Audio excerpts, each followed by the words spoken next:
오늘은 우리가 지난 반년 하나님 앞에 감사 예배를 드리는 맥주 감사 주일로 지킵니다.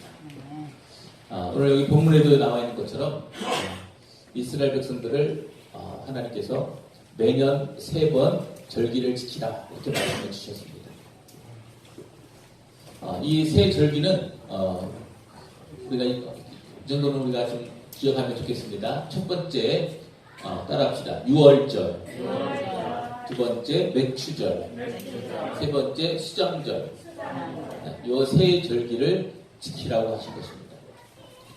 근데 이 절기를 지키라고 하신 것은 하나님께서 이스라엘 백성들이 출애굽한 이후에 50일째 되는 날, 출애굽한 이후에 50일째 되는 날 모세가 시내산에서 하나님의 말씀을 받았습니다. 그 말씀에 기록된 말씀 중에 이 말씀이 있는 거예요. 그래서 너는 매년 3번 내게 절기를 지키라라고 말씀해 주십니다.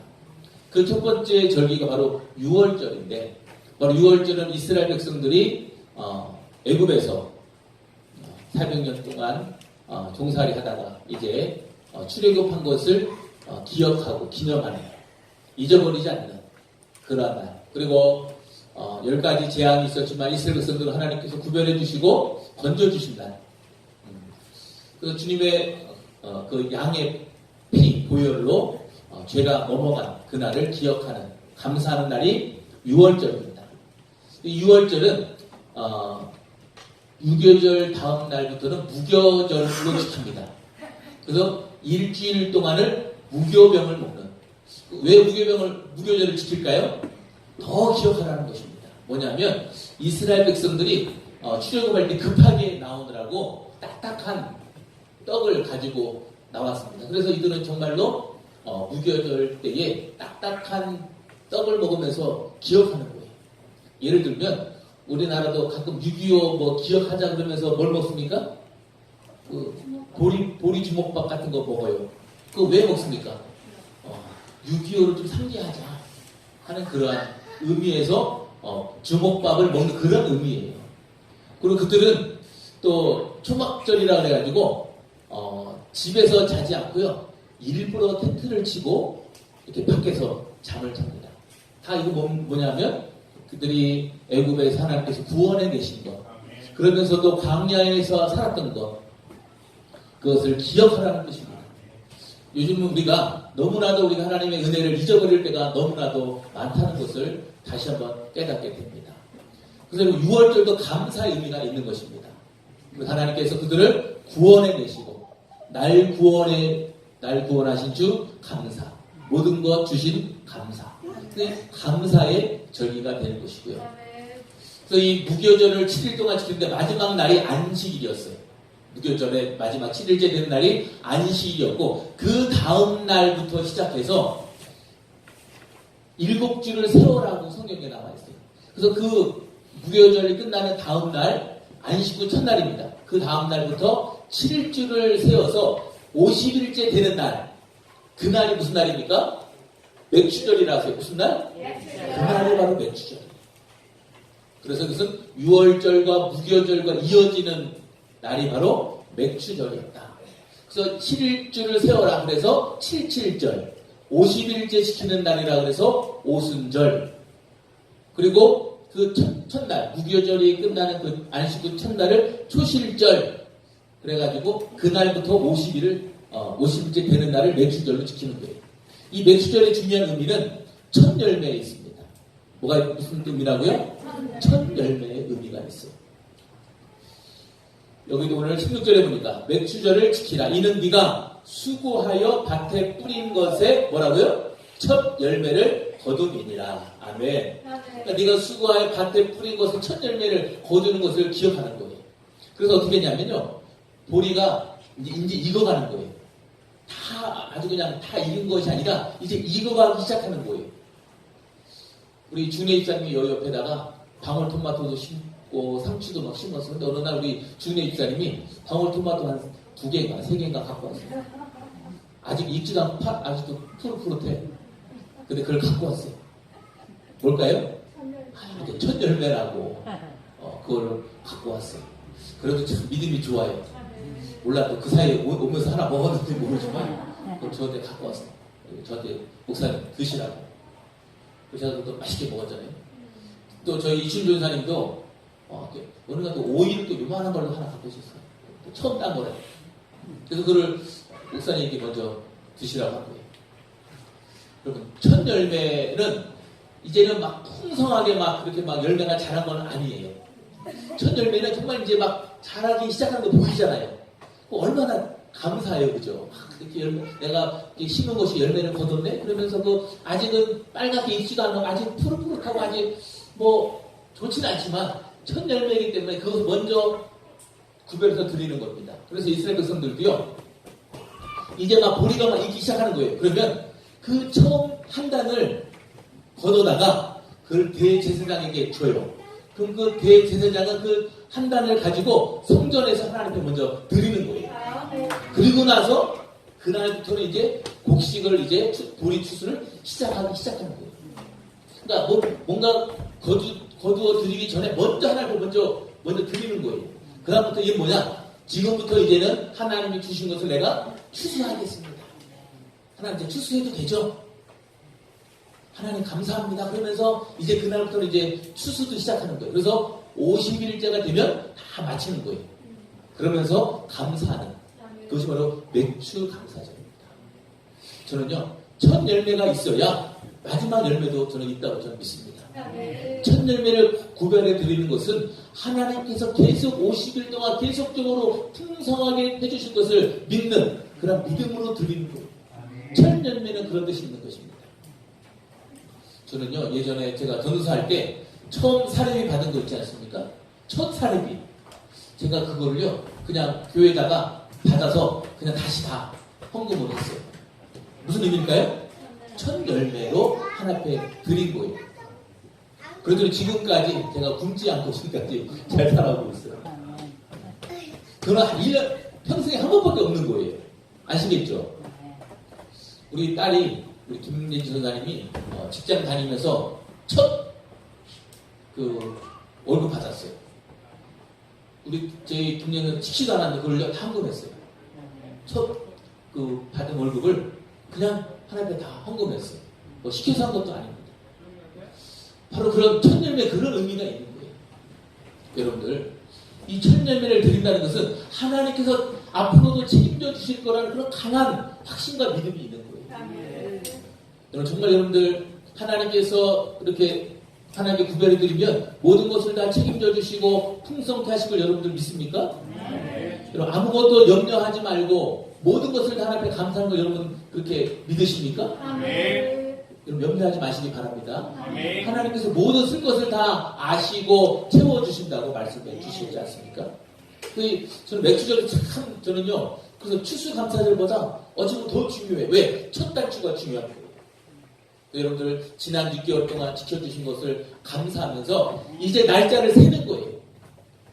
그래서 77이 49죠. 그래서 49일을 세고 50일째 되는 날 드디어 하나님 앞에 감사의 절기로, 예배로, 찬양으로 하나님 앞에 또 주신 것을 감사해서 우리가 힘에 지나도록 그렇게 감사드리는 날이 이 맥주절이다 하는 것을 여러분들 깨닫기를 바랍니다.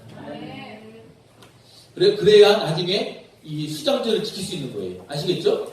우리가 6월절을 잘 지키고 무교절을 잘 지키고 그 다음에 77절을 잘 지내고 받은 은혜를 잘 세고 가다가 맥주절을 지키면 그 다음에 수장절을 잘 지킬 수 있어요. 이 수장절은 여기 나와 있는 것처럼 내가 수고하여 이룬 것을 연말에, 그렇죠? 연말에 밭에서부터 거두어 뭐한다? 저장합니다. 그래서 이것은요, 이것이 이렇게 이어져야 되는 거예요. 그래서 저는 이 맥주절은 세는 곡이 있습니다. 우리 찬송에도 그런 찬송이 있죠? 뭐가 기억납니까? 세상 모든 풍파 너를 흔들어. 그 다음에 뭐죠? 약한 마음 낙심하게 될 때에 내게 주신 주의 복을 세어라. 할렐루야. 그래서 이제 세는 그런 축복이 있어요. 날마다 그걸 거두러 가면서 감사하는 그런 날이 맥주 감사절이다. 여러분들, 감사는요, 이렇게 이런 절기 때만 감사하는 게 아니에요. 감사는 매일매일 하는 거예요. 아시겠죠? 이스라엘 백성들이 광야에서 매일 감사했어요. 왜냐? 살 수 없는 환경인데도 불구하고 하나님이 매일 내려주신 그 아침 이슬 같은 그러한 은혜로 살았기 때문에. 이런 만나는 언제 내린 줄 아십니까? 새벽에 사막에 가면요, 이슬이 쫙 맺혀요. 근데 그게 금방 사라져요. 그러니까 그 사막에 사는 곤충들은요, 그 한 방울을 아주 귀하게 해요. 어떤 곤충들은요, 자기 몸에 이슬이 떨어져 있잖아요. 그럼 그 한 방울을 안 떨어뜨리려고 몸을 쫙 웅크려가지고 그거를 또르르 해가지고 이쪽으로 쏙 들어오게 만들어요. 그 한 방울로 하루를 사는 거예요. 아침 이슬. 그래서 이스라엘 백성들은 어떤 장맛비 같은 그런 축복이 아니에요. 저는 요즘 같은 시대는 장맛비 같은 그런 은혜의 소낙비가 아니라 매일매일 정말 하루하루를 살아가는 것이 정말 요즘에 은혜고 감사라고 그렇게 생각합니다. 저도요, 요즘에 목회하면서, 하루가 참 감사하다. 눈 뜨면 감사해요. 또 하루를 마치면 너무너무 감사해요. 여러분들도 우리가 이렇게, 작은 것부터 감사하고, 첫 열매부터 감사하시는 우리 성도님들 되시기를 간절히 바랍니다. 성경 말씀에도 나와 있지 않습니까? 범사에 감사하라. 항상 기뻐하라. 쉬지 말고 기도하라. 그냥 성경을 그냥 압축해서 그냥 해주시는 그런 말씀 같아요. 여러분들 늘 감사하시기를 바랍니다. 그래서 이 맥주절은 제가 초실절 그랬죠? 첫 열매라는 그런 뜻입니다. 초실절.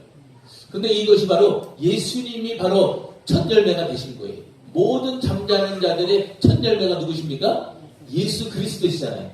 그래서 예수님이 바로 첫 열매로 우리에게 오신 거예요. 그 말은 뭡니까? 예수님 믿는 그 이후에 모든 예수님 사람들은 다 부활에 참여한다는 것입니다. 또 많은 열매를 거두게 되는 것이고 마지막에 다 하나님 나라에 이제 들어간다. 하나님 나라에 저장된다. 바로 그런 의미가 있는 날입니다. 그래서 예수님은 초실절의 첫 열매가 되셨고요. 그로부터 50일째 되는 날, 무슨 날입니까? 오순절이라고도 하고 성령 강림절이라고 하고 그날에 바로 성령이 임한 날이 오순절이었어요. 그날에 무슨 일이 있었느냐? 바로 모세가 시내산에서 하나님의 말씀을 받은 날, 신약에는 성령이 임한 날, 지금 우리가 맥주감사절 당연히 연관이 다 있는 것이지 그냥 똑 떨어지는 그런 날이 아니라는 것을 여러분들이 아시기를 바랍니다. 그리고 먼저 성전에 먼저 드렸다는 것이 중요한 것 같아요. 그러니까 여러분들도 먼저 하나님 앞에 구별해 드리시기를 바랍니다. 이거 절대 손해보는 일이 아닙니다. 하나님께서 더 풍성한 걸로 세워주실 줄 믿고 드리는 것인 줄로 압니다. 그리고 아까도 우리 전사님이 말씀하신 것처럼 이 맥주절은요, 저도 옛날에 잘 몰랐어요. 저 성경을 깊이 이제 보다 보니까 알게 됐는데, 우리가 어떤 정말로 씨를 뿌리고 걷어서 드린 그 맥주절이 아니에요. 이미 출애굽 가서 50일째 된다 이 말씀을 주셨거든요. 그때는요, 가진 것이 없고 뿌리지도 않았어요. 그럼에도 불구하고 하나님은 미리 너희들이 이제 앞으로 이제 씨를 수고해서 뿌리면 그 뿌린 것의 처음 것을 이제는 하나님 앞에 드려라라고 미리 말씀해 주고 계시는 거예요. 또 어떤 사람들은 요즘 현대 시대에 곡식도 심지 않고 특히 보리 같은 거 심지도 않는데 무슨 맥주감사절을 지킵니까? 그것은요 정말 모르는 사람들, 정말 바보 같아요. 왜냐하면 우리의 인생은 늘 뭡니까? 늘 심고 거두는 우리의 인생이에요. 여러분 그렇지 않습니까? 여러분 꼭 농사 져야만 심고 거두는 겁니까? 아니더라고요. 여러분들은요 늘 일을 하지 않습니까? 일을 하면 뭐가 됩니까? 꼭 결실이 맺혀지는 거잖아요. 어떤 사람 월급으로도 받기도 하고 연봉으로 받기도 하고, 우리는요 그것뿐만 아니라 우리는 모든 우리의 인생이 다 심고 거두는 거예요. 그렇기 때문에 이것은 농사 짓는 사람만 하는 것이 아니라 우리 살아가는 모든 사람이 지켜야 될 것이 저는 이 감사절이다 라고 생각합니다. 하나님의 은혜로 뿌리게 되고 일하게 되고 그리고 다시 거두게 되는 우리 그런 인생에서 하나 앞에 꼭 우리가 드려져야 될 것이 바로 이 감사절, 추수감사절인 줄로 그렇게 믿습니다. 그래서 우리 하나님께서 출애굽 시켜주시고 먹이시고 입히신 것들을 기억하고 감사하는 거예요. 그래서 그들은 그 40년 광야에서도 늘 유월절을 지키고 맥주절을 지키고 수장절을 지켰어요. 없지만 미리 감사했던 것을 알 수가 있습니다. 하나님 그렇게 훈련시키셨던 것을 알 수가 있는 것이죠. 실제로 이스라엘 백성들은 광야에서 굶은 사람이 있나요? 한 사람도 굶어서 죽었다는 사람이 없어요. 아파서 죽은 사람이 있나요? 성경에? 아파서 죽은 사람 없어요. 신발이 헤어지지 아니하고 옷이 헤어지지 아니하고. 저는 그 40년이 다 기적이에요. 저는 지금 우리가 하루하루 살아가는 것도 정말 저는 기적이라고 저는 그렇게 믿습니다. 근데 광야에서도 하나님의 징계가 있었습니다. 뭔지 아십니까? 하나님을 믿지 않고 원망하고 불평하니까 하나님께서 그런 적을 통해서 이렇게 징계를 하신 것을 보게 됩니다. 그러니까 하나님을 떠나는 것 이외에는 하나님께서 광야에서도 복을 주셨다는 것을 우리는 알 수가 있는 것입니다. 여기 오늘 우리가 아까 읽은 교동문에도 있지만 하나님께서 하늘에 구름으로 다 이렇게 덮으신다고 말씀해 주고 계십니다. 요즘에 날씨가 좀 선선하죠? 왜 그렇습니까? 구름이 있어서 그래요. 구름 없으면요 정말 뜨거워요. 여러분들 한번 광야에 가보셨는지 모르지만 제가 몇 번 말씀드렸죠. 광야는요 1분도 있기 어려워요. 1분도 있기 어려워요. 우리 요즘에 우리 여자분들은 자외선, 요즘에 사회에 거리두기 있다 보니까 요즘 자외선 거리두기가 있더라고요. 얼마나 뜨겁습니까? 그런데 1분을 못 견뎌요. 여자분들 막 얼굴에 눈만 보이더라고요. 정말 누군지는 모르겠어요. 양산 쓰고 토시하고 그 피하는 거잖아요. 근데 하나님은 언제나 그렇게 이스라엘 백성들을 구름 기둥으로 그렇게 그늘이 되어주시고, 또 밤에는 불기둥이라는 건 따뜻한 것도 되지만 또 모든 나쁜 짐승으로부터 지켜주시는 그런 것이 되는 것입니다. 여러분들 이게 캠핑하는 사람들 보면 다 불 피우잖아요. 다 그런 이유가 있는 거예요. 못된 짐승이 해치지 못하도록 그렇게 불기둥이 되어주시고 구름 기둥이 되어주시는 그 하나님의 은혜를 여러분 감사하시기를 간절히 바랍니다.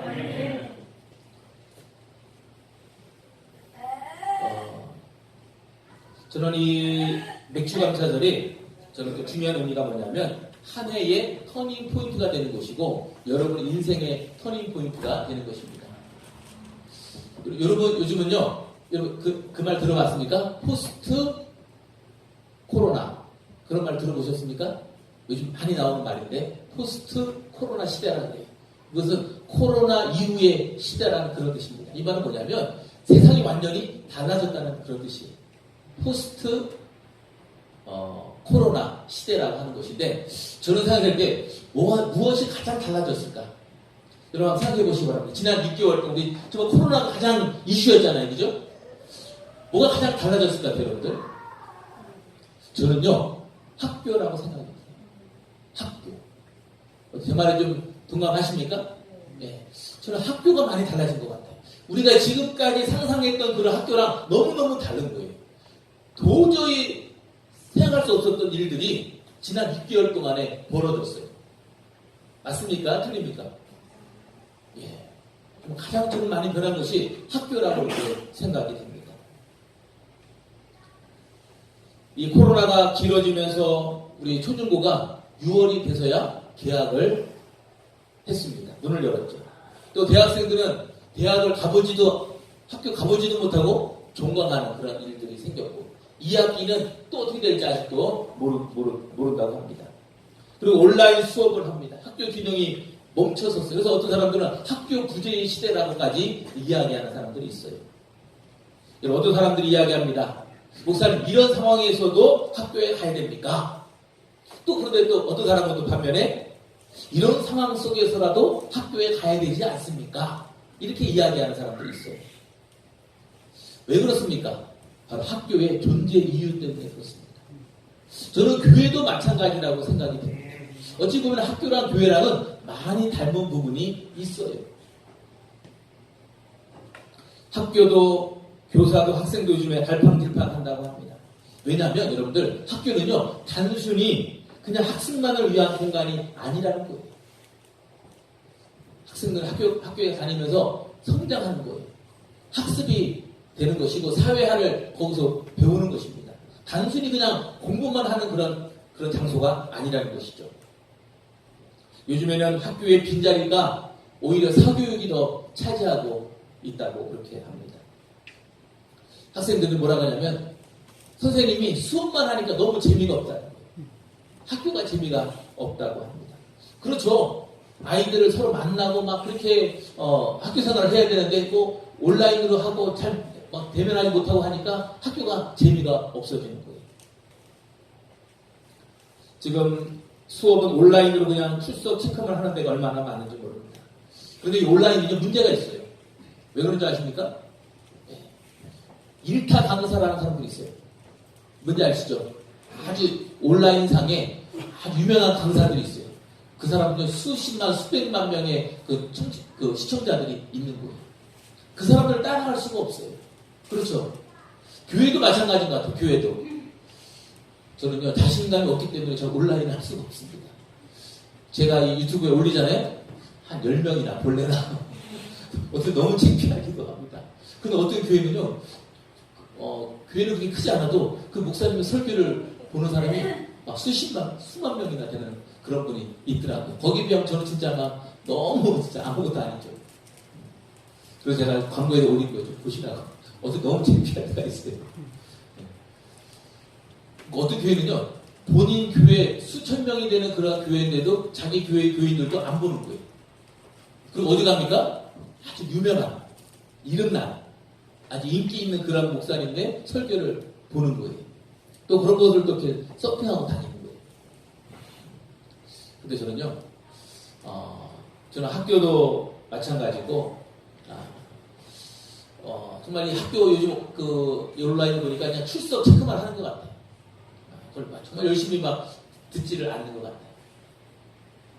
그리고 언제든지 좀 마음에 안 들면 어떻게 합니까? 그냥 채널 돌리듯이 그냥 꺼버리고 돌리고 그렇게 하는 것이죠. 거기에 막 은혜를 받거나 막 그러지를 못하는 것입니다. 저는 학교의 선생님도 수업만 하는 것이 아니라 안내자가 되고 상담자가 되듯이 교회 목사님도 저는 그렇다고 믿습니다. 지식만 전달하는 것이 아니라 공부하는 방법, 절차, 또 자기 목표에 도달할 수 있게끔 안내하는 것이 선생님인데 저는 바로 목사님은 거기에다가 더 영적인 상담과 치유와 영적 양식을 먹이는 사람이 바로 저는 목사님이라고 저는 그렇게 생각을 합니다. 저는 지난 6개월을 보면서 정말 많이 달라졌다. 교회도 많이 달라졌다. 학교도 많이 달라졌다. 사람들의 의식이 많이 달라졌다. 이제는 그 이전의 삶으로 다시 돌아가기가 어렵다고 하지 않습니까? 저는 그 중에 또 하나, 큰 것이 하나 학교라면 또 하나는 세계 정세가 많이 바뀌었다 하는 것입니다. 여러분들도 아시지 않습니까? 요즘은 강대국, 선진국의 개념이 많이 달라졌어요. 가장 선진국이라는 여러분 미국 어떻습니까? 코로나가 제일 많아요.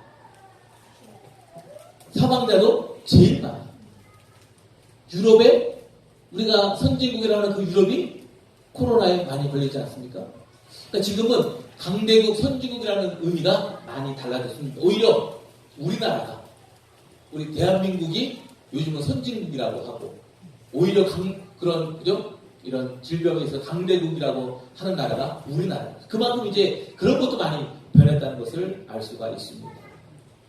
예전에는 관광으로 먹고 살았던 나라들이 지금은요, 너무너무 어려워요. 그래서 지금 EU 같은, 프랑스 같은 나라들은 지금, 10몇 개국의 그 사람들의 입국을 허용했어요. 왜냐하면 관광으로 살아야 되는데, 태국 같은 나라들은요, 거의 다 뭐 관광으로 먹고 사는 나라인데, 관광이 끝이니까. 요즘에 여행하는 일자리 가장 줄어들고 힘들다고 하지 않습니까? 예전에는 그 비행기 조종사 되는 것이 꿈인 사람들이 얼마나 많았습니까? 또 그 비행기 조종사가 되면 아주 최고의 엘리트였다고 그러지 않았습니까? 또 스튜어디스 우리 여자분들이 꿈이지 않습니까? 근데 지금은요 가장 꺼리는 직종이 그런 거예요. 그만큼 이제 세상이 변한 거예요. 그래갖고 막 어떤 데는 막 1년 동안 무급 휴가를 준대잖아요. 돈도 안 주면서 1년 동안 휴가를 보내는 거예요. 언제 이거 코로나가 다시 회복될지 모르니까 1년 동안 그냥 무급 주고. 또 이 조종사들은요, 한 달에 3번인가는 꼭 비행기를 타야 된대요. 그래야 이 자격이 유지가 되는데, 그 그만큼도 비행기를 못하는 거예요. 그러니까 자격이 막 없어지고. 저는 분명히 시대가 많이 변했다 하는 것을 깨닫게 됩니다. 저는 오히려 이런 우리나라가 지하 자원도 없고 관광 자원도 없는데 이 인적 자원이 있는 것이 우리나라가 얼마나 좀 감사한가. 저는 참 감사할 일도 참 많다. 저는 그렇게 생각이 됩니다.